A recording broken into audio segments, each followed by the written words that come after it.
People are scared of them because you can get caught and be put to jail. That's 35-year-old Azadeh from Tehran. She's one of the many Iranians who are continuing to fight against the regime. 2 years have passed since the death of Mahsa Amini. The 22-year-old was detained for allegedly violating Iran's strict hijab laws. She died while in police custody. Her death ignited a spark, turning into a wildfire of protest at the beginning of the movement Women, Life, Freedom. Although the mass protests have largely stopped, the fight has not.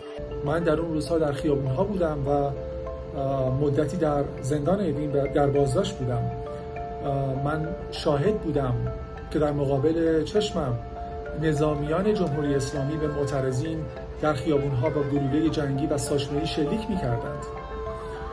در این رویارویی بیش از 500 نفر اکثراً جوانان زیر 25 سال کشته شدند. Iran's Women, Life, Freedom movement challenges not just the country's hijab law, but the very foundations of oppression there.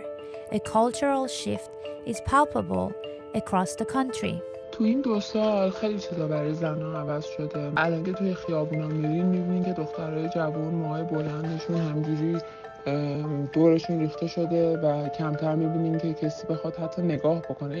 جسارت چه اومد و آگاهی در جامعه بیشتر شد. نمیخوام بگم الان مثلا همه چیز عالیه، ولی به هر حال یک جرقه‌ای بوده و یک جنبشی رو ایجاد کرده. چیزای دیده شدن زنا، یعنی خیلی حرف زن بودن و اینا.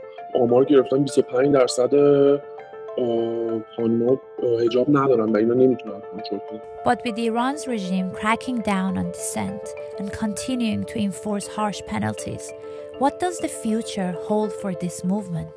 این جنبش رو یک جنبش اجتماعی بدونیم، جنبش فرهنگی بدونیم که بر مطالبات سیاسی سوار شده بود. این جنبش دوام نشد.